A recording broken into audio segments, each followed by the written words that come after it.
पंजाब दे विच जलंधर जिले दे विच घरां नूं ढाया जा रहा। लोग तरले मिन्नतां कर रहे हैं जी सरकार दी, पंजाब दी पुलिस दियां कि उन्हां दे घर ना ढाओ, पर सरकार उन्हां दी इक भी नहीं सुन रही है। 16 घरां नूं ढाउण दी जोड़ जिहड़े कि नाजायज़ दस्से गए सी, उन्हां नूं आग्या सी, पर 80 घर ढाए गए ने। ਤੇ ਉਹੀ ਲੋਕ ਸੀ ਉਹ ਜਿਹੜੇ ਕਿ ਪਾਕਿਸਤਾਨ ਤੋਂ ਘਰ ਛੱਡ ਕੇ ਜਲੰਧਰ ਦੇ ਵਿੱਚ ਰਹਿਣ ਲੱਗੇ ਸੀਗੇ ਤੇ ਅੱਜ ਉਹਨਾਂ ਨੂੰ ਫੇਰ ਇੱਕ ਵਾਰ ਉਜਾੜਾ ਦਿੱਤਾ ਗਿਆ। ਜਦੋਂ ਤੁਸੀਂ ਇਹ ਦੇਖੋ ਕਿ ਪੰਜਾਬ ਦੇ ਵਿੱਚ ਕੋਈ ਬਿਹਾਰ ਤੋਂ ਯੂਪੀ ਤੋਂ ਚੱਲ ਕੇ ਆਉਂਦਾ ਤਾਂ ਉਹਨੂੰ 15-20 ਦਿਨਾਂ ਦੇ ਵਿੱਚ ਆਧਾਰ ਕਾਰਡ ਵੀ ਉਹਦਾ ਬਣਾ ਦਿੱਤਾ ਜਾਂਦਾ ਤੇ ਉਹਨੂੰ ਇੱਕ ਬਸਤੀ ਵੀ ਬਣਾ ਕੇ ਦੇ ਦਿੱਤੀ ਜਾਂਦੀ ਆ। यमुना के पानी की गल हो रही है जी, काफ़ी बड़ा मसला जोड़ा है ये चारे पासे फैलिया हुआ पंजाब के लोगों की जुबान के उत्ते। केंद्र सरकार ने एक बार फिर तो जी कोरी ना कर दी है पंजाब नूं पानी देने लई।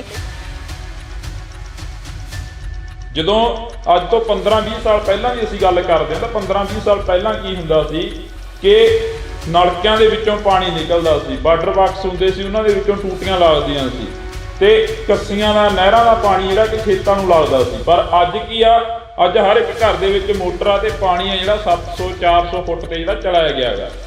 ਪਰ ਦੂਜੇ ਪਾਸੇ ਜਦੋਂ ਪੰਜਾਬ ਮੰਗਦਾ ਪਾਣੀ ਜਮਨਾ ਦਾ ਤਾਂ ਕੇਂਦਰ ਕਹਿੰਦੀ ਹੈ ਕਿ ਪੰਜਾਬ ਦਾ ਤਾਂ ਕੋਈ ਹਿੱਸਾ ਹੀ ਹੈ ਨਹੀਂ। ਫਿਰ ਇਸ ਦੇਸ਼ ਦੇ ਵਿੱਚ ਪੰਜਾਬ ਨੂੰ ਰੱਖਿਆ ਹੀ ਕਿਉਂ ਗਿਆ? ਸਤਿ ਸ਼੍ਰੀ ਅਕਾਲ, ਨਮਸਕਾਰ ਤੇ ਆਦਾਬ। ਮੈਂ ਹਾਂ ਹਰਜਿੰਦ ਕੌਰ ਮਾਂਗੜ ਤੇ ਤੁਸੀਂ ਦੇਖ ਰਹੇ ਹੋ ਇੰਡੋਜ਼ ਟੀਵੀ। ਸਵਾਗਤ ਹੈ ਜੀ ਸਾਰਿਆਂ ਦਾ।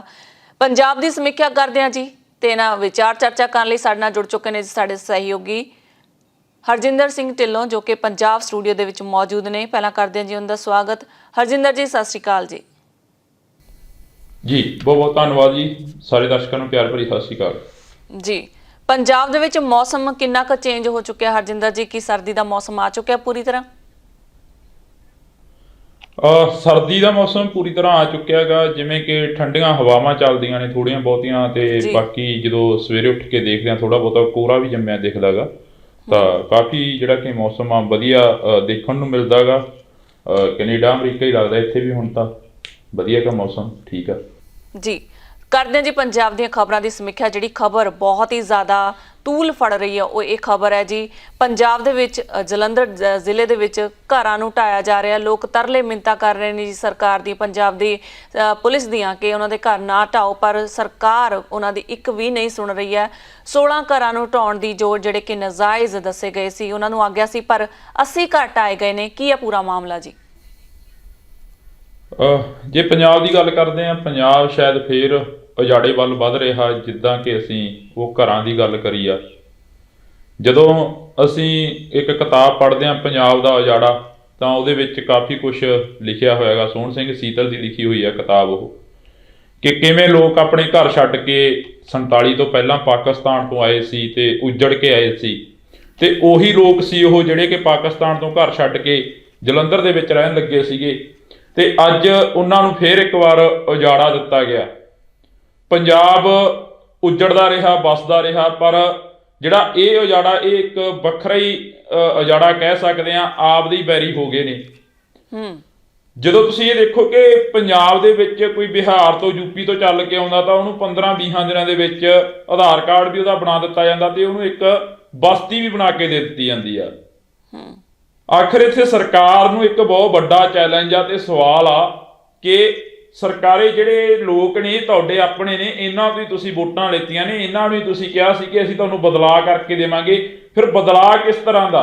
ਕੀ ਬਦਲਾਅ ਲੋਕ ਇਹ ਚਾਹੁੰਦੇ ਸੀ ਕਿ ਜਿਹੜੇ ਘਰ ਨੇ ਉਹ ਢਾਹ ਦਿੱਤੇ ਜਾਣ, ਉਹਨਾਂ ਦੇ ਸਿਰਾਂ ਦੀਆਂ ਜਿਹੜੀਆਂ ਛੱਤਾਂ ਨੇ ਉਹ ਵੀ ਖੋਹ ਲਈਆਂ ਜਾਣ, ਤੇ ਜਿਹੜੇ ਉਹਨਾਂ ਦੇ ਮਾਸੂਮ ਬੱਚੇ ਨੇ ਜਿਹੜੇ ਪੜ੍ਹਨ ਜਾਂਦੇ ਨੇ ਅੱਜ ਉਹਨਾਂ ਦੇ ਸਿਰ ਤੇ ਪੜ੍ਹਾਈ ਦਾ ਬੋਝ ਨਹੀਂ, ਉਹਨਾਂ ਦੇ ਸਿਰ ਤੇ ਅੱਜ ਇਹ ਬੋਝ ਪੈ ਗਿਆ ਸ਼ਾਇਦ ਕਿਤੇ ਨਾ ਕਿਤੇ ਜਾ ਕੇ ਕਿ ਸਾਨੂੰ ਵੀ ਆਪਣੇ ਬਾਪ ਦੇ ਨਾਲ ਜਾਂ ਆਪਣੀ ਮਾਂ ਦੇ ਨਾਲ ਜਾ ਕੇ ਦਿਹਾੜੀ ਕਰਨੀ ਪਊ ਤੇ ਦਿਹਾੜੀ ਕਰਕੇ ਅਸੀਂ ਫੇਰ ਆਪਣਾ ਜਿਹੜਾ ਕਿ ਨਵੇਂ ਸਿਰੇ ਤੋਂ ਮਕਾਨ ਬਣਾਵਾਂਗੇ।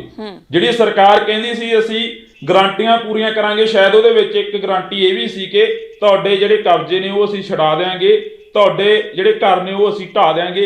ਇੱਕ ਹੋਰ ਜਿਹੜੀ ਕਿ ਉੱਥੇ ਤੁਸੀਂ ਦੇਖ ਸਕਦੇ ਹੋ, ਉਹਨੂੰ ਅਸੀਂ ਬੜੀ ਸ਼ਰਮਨਾਕ ਗੱਲ ਕਹਾਂਗੇ, ਇੱਕ ਅਫਸਰ ਰੈਂਕ ਦਾ ਜਿਹੜਾ ਅਧਿਕਾਰੀ ਆ ਉਹ ਉੱਥੇ ਖੜ ਕੇ ਗਾਲਾਂ ਕੱਢ ਰਿਹਾ ਸ਼ਰੇਆਮ, ਮੀਡੀਆ ਦੇ ਸਾਹਮਣੇ ਸ਼ਰੇਆਮ ਅਜਿਹੀ ਸ਼ਬਦਾਵਲੀ ਜਿਹੜੀ ਉਹ ਬੋਲ ਰਿਹਾ ਜਿਹੜੀ ਕਿ ਨਹੀਂ ਬੋਲਣੀ ਚਾਹੀਦੀ ਕਿਸੇ ਵੀ। ਸ਼ਾਇਦ ਕਾਨੂੰਨ ਨਹੀਂ ਕਹਿੰਦਾ ਕਿ ਤੁਸੀਂ ਅਜਿਹੀ ਸ਼ਬਦਾਵਲੀ ਬੋਲੋ, ਉਹ ਮੂਰੇ ਹੱਥ ਜੋੜ ਕੇ ਮਿੰਨਤਾਂ ਕਰ ਰਿਹਾ ਪਰਿਵਾਰ, ਕਹਿੰਦੇ ਕਿ ਸਾਨੂੰ ਕੁਝ ਕੁ ਦਿਨਾਂ ਦਾ ਮੋਹਲਤ ਚਾਹੀਦੀ ਆ, ਸਾਨੂੰ ਸਮਾਂ ਦੇ ਦਿਓ, ਅਸੀਂ ਆਪਣਾ ਸਮਾਨ ਆ ਜਿਹੜਾ ਕਿਸੇ ਪਾਸੇ ਹੋਰ ਧਰ ਲਾਂਗੇ।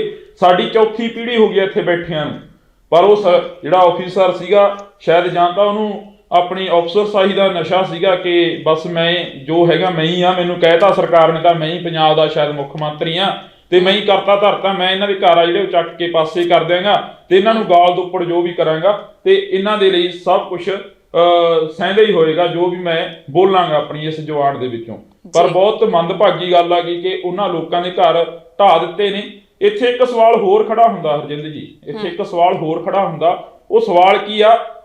ਜਿਹੜੇ ਕਹਿੰਦੇ ਨੇ ਕਿ ਅਸੀਂ ਸਾਊਥ ਅਫਰੀਕਾ ਦੇ ਵਿੱਚ ਲੰਗਰ ਲਾਤਾ, ਅਸੀਂ ਫਲਾਣੇ ਪਾਸੇ ਲੰਗਰ ਲਾਤਾ, ਸਾਨੂੰ ਜਿਹੜਾ ਕਿ ਸਿੱਖ ਹੋਣ ਤੇ ਮਾਣ ਆ, ਫਿਰ ਉਹ ਘਰਾਂ ਨੂੰ ਵੀ ਤਾਂ ਸਾਂਭੋ ਆ ਕੇ।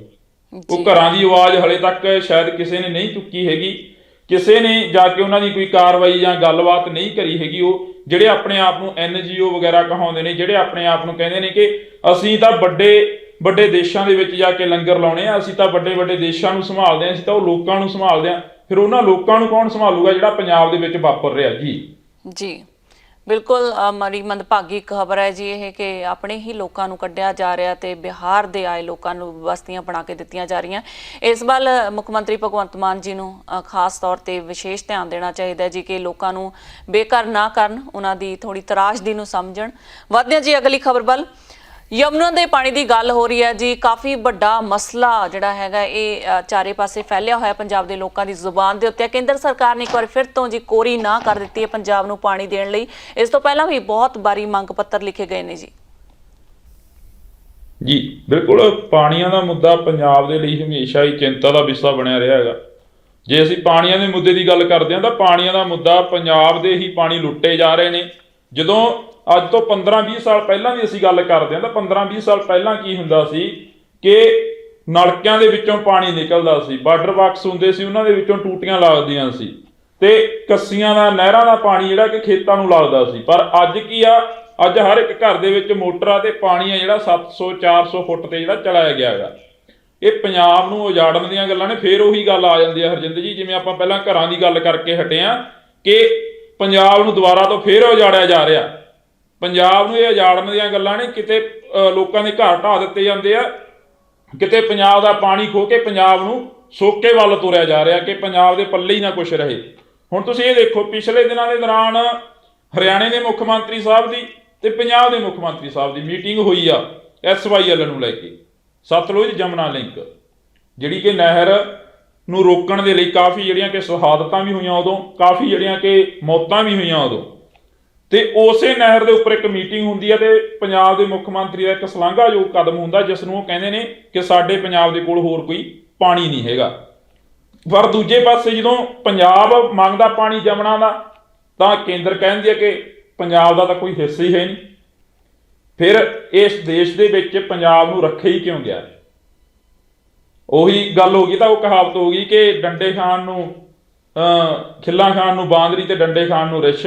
ਸ਼ਾਇਦ ਪੰਜਾਬ ਨਾਲ ਤਾਂ ਰਿਛ ਵਾਲੀ ਗੱਲ ਹੋ ਰਹੀ ਆ ਕਿ ਪੰਜਾਬ ਨੂੰ ਹਰ ਇੱਕ ਪਾਸੇ ਹੀ ਜਿਹੜਾ ਕਿ ਕੋਟਾ ਨਹੀਂ ਦਿੱਤਾ ਜਾ ਰਿਹਾ।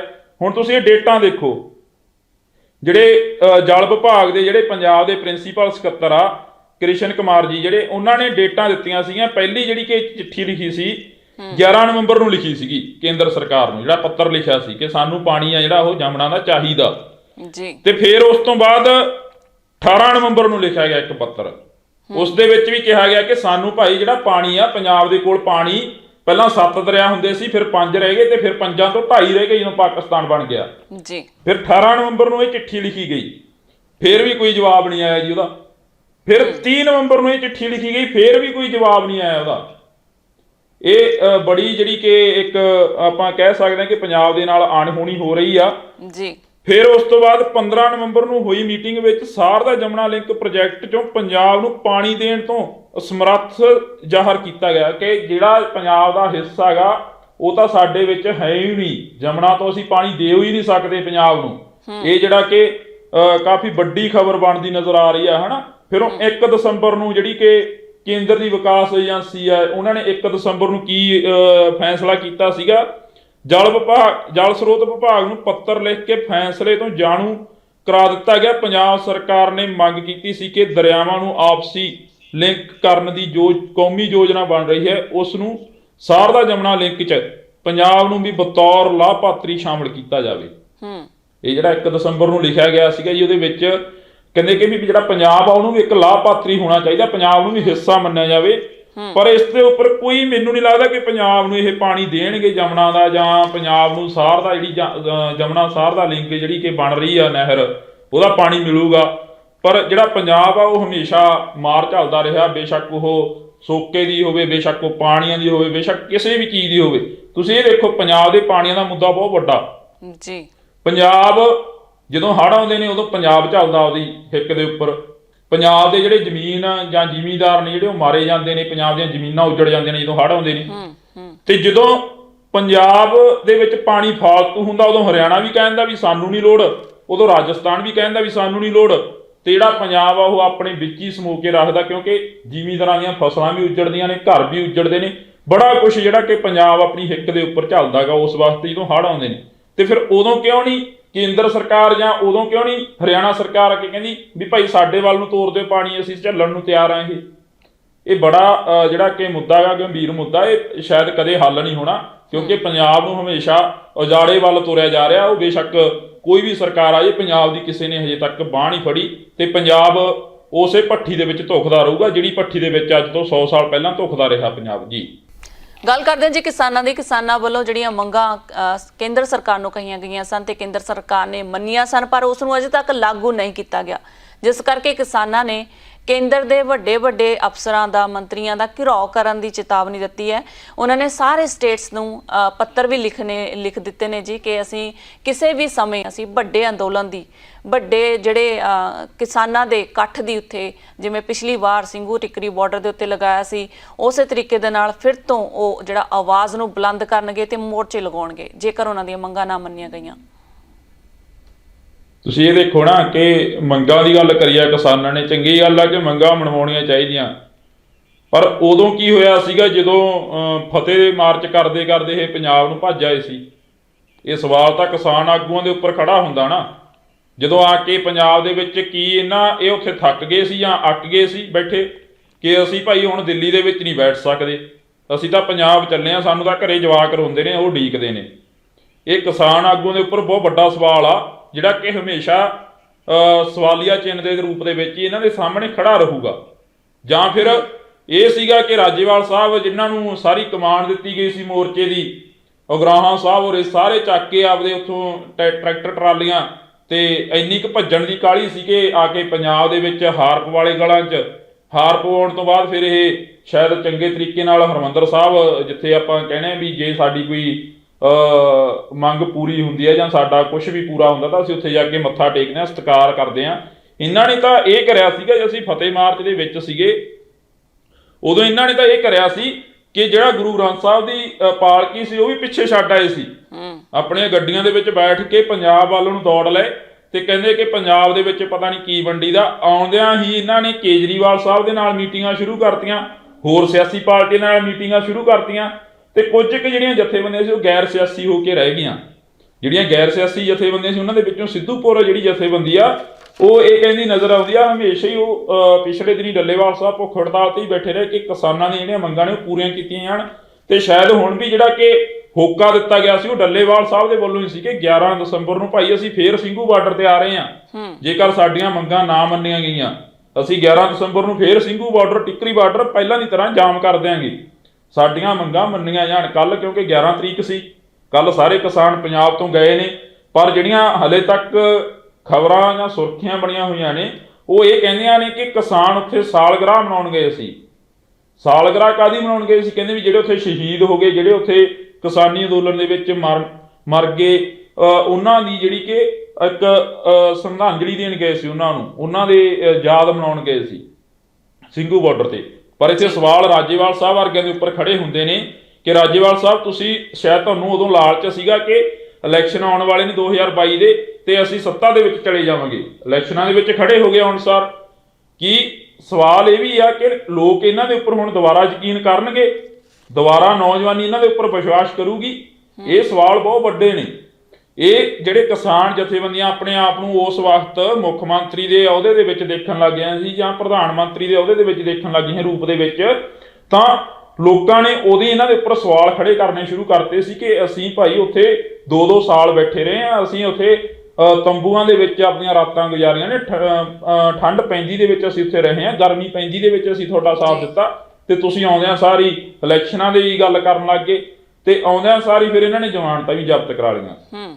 ਇਹ ਜਿਹੜਾ ਕਿ ਬੜੀ ਨਮੋਸ਼ੀ ਵਾਲੀ ਗੱਲ ਆ ਕਿ ਜਿਹੜਾ ਇੱਕ ਆਗੂ ਦੇ ਤੌਰ ਤੇ ਸਰਦਾਰ ਕਪੂਰ ਸਿੰਘ ਦੀ ਮੈਨੂੰ ਗੱਲ ਯਾਦ ਆ ਰਹੀ ਆ। ਸਰਦਾਰ ਕਪੂਰ ਸਿੰਘ ਕਿਹਾ ਕਰਦੇ ਸੀ ਕਿ ਜਿਹਨੇ ਸਟੇਜ ਤੇ ਬੈਠੇ ਨੇ ਉਹਨਾਂ ਨੇ ਕਦੇ ਵਫਾ ਨਹੀਂ ਕੀਤੀ, ਤੇ ਜਿਹੜੇ ਥੱਲੇ ਬੈਠੇ ਨੇ ਉਹਨਾਂ ਨੇ ਕਦੇ ਦਗਾ ਨਹੀਂ ਕੀਤੀ।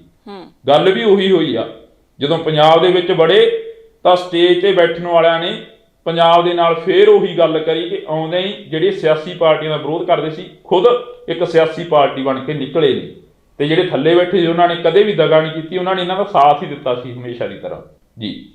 ਜੀ ਬਹੁਤ ਬਹੁਤ ਸ਼ੁਕਰੀਆ ਹਰਜਿੰਦਰ ਜੀ ਸਾਰੀ ਜਾਣਕਾਰੀ ਦੇ ਲਈ। ਮਿਲਦੇ ਹਾਂ ਜੀ ਕੱਲ ਨੂੰ। ਥੈਂਕ ਯੂ ਤੁਹਾਡਾ ਜੀ, ਬਹੁਤ ਬਹੁਤ ਸ਼ੁਕਰੀਆ ਜੀ, ਮਿਹਰਬਾਨੀ।